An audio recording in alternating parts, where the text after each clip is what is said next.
Okay, Lynette, do you think that the IMF or the Bank of International Settlements, now that basically the Fed is out of the game, it can do QE, it can expand its balance sheet, but it's not going to consider negative rates. Do you believe that the IMF or the World Bank or the Bank of International Settlement will open a line of credit or just do a direct loan to either the Treasury or to central banks, especially the Fed, Globally. and blanket this entire thing with like a $10 trillion? Because on Monday, like a day before this interview, if the Fed hadn't dropped that bomb and gone into the repo markets with hundreds of billions, the entire credit facility would have been, yes, in the trillions. And not only that, but it seemed to me like the world could not have bought more treasury. It would have gone to gold yesterday had the Fed not intervened. I want to talk a little bit about how this is all priced into the stock market, or is it not yet priced all the way fully? Are we going to the lows of the Trump, the November 6th, 2016, the 1800s for the S&P 500? Are we going even lower? There are many, many speculators out there on what's going to happen. Do you feel that we're even close to a bottom? No, I do not feel that we're close to a bottom. I just pulled a graph up when we were about, I think, 18% below on the S&P from the highs, and it was still like severely overvalued, like a price earnings ratio of 20, almost 28 times earnings when the average is 15.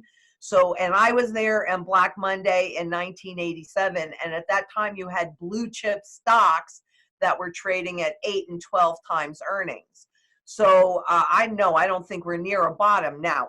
Now, having said that, with all this helicopter money and all of these trillions and trillions and trillions of dollars worth of liquidity, here's the thing about that. I would expect a V-shaped recovery, right? But what happened when he announced, when Powell announced 1.5 trillion on Sunday night, the markets went limit down. In other words, they dropped, all of them dropped about 7% instantly, where if they had any ammunition, if they were really effective in anything, they should have gone through the moon, because once new money's created, it has to go someplace. And that brings up that black hole, because where are all those trillions? And then on Monday, he announced an additional 500 billion. And we are now at a point, in fact, I just was looking at it this morning, where all the promises in the repo market, look at them. It is QE to infinity. They are prepared to create as much new money as the banks are demanding, as the hedge funds are demanding, as the larger corporations are demanding. And it'll be so interesting to see what they're coming up with for the little guy. Yeah, they're going to send a check. And I listened to the whole thing this morning, and they said it's going to be bigger. Of course, President Trump always has a tendency to do that. It's going to be bigger than anything we've ever seen. Well, Hong Kong just recently did that and gave each citizen about $1,200-1,300 bucks.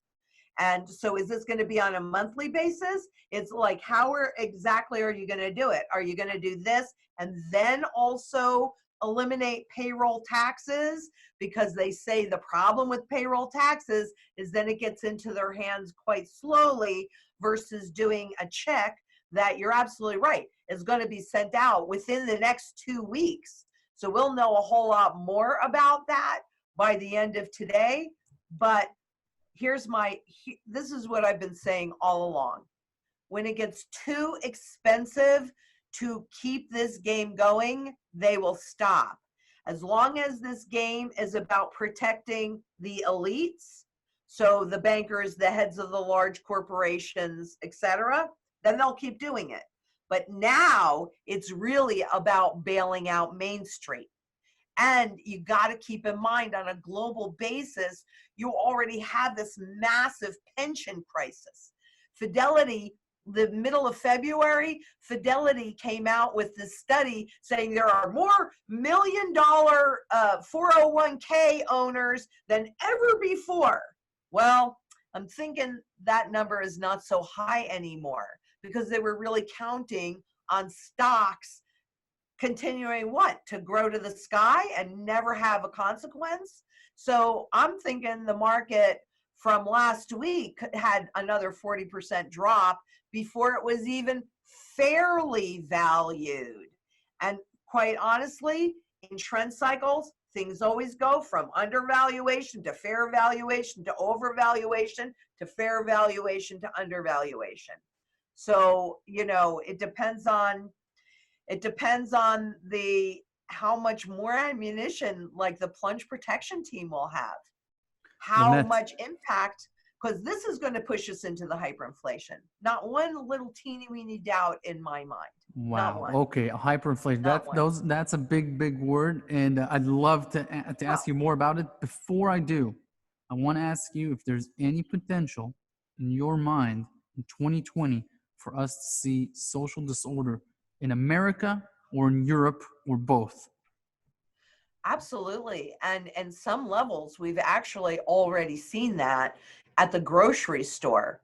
I've heard stories of women fighting over toilet paper, and every man for himself, every woman for himself. This is really more the time to come through as community. But it is also an opportunity, and I really want to put this out there because you and I've talked over the years. So this is something we've been talking about for a really long time. But it's been very hard for people to believe that this could happen. So what I think is likely to happen, what this is this is a taste of what a real financial crisis, this next financial crisis, is going to look like. And, I don't see as many people coming together in community as I would personally like to see, but I think everybody needs to look at what's happening and believe it, so that if they haven't gotten prepared with food, water, energy, security, barterability, wealth preservation, community, shelter, those are the things that no matter what's happening in the economy, we need to feel secure that we have those in place. So do I think that this piece is going to, pass? I mean, I think all global central banks are going to print us into oblivion. So for a minute, when the fear of getting the virus and all of the deaths passes, then people are going to leave their houses again and start to live a more normal life. And the reason why you see my hesitancy, because I've been thinking about this for myself.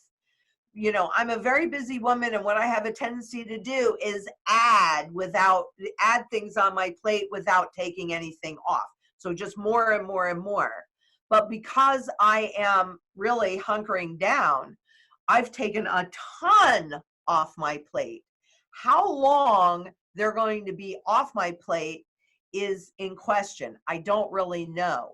But will I have the opportunity to create new habits so that when I actually do go back into, and we all go back into normal society, are we going to value some of the things as much as we valued them before we went through this crisis? Am I going to reload my plate up as full as I had it before? Or am I going to think about other choices because I'm now learning what I can and cannot live without?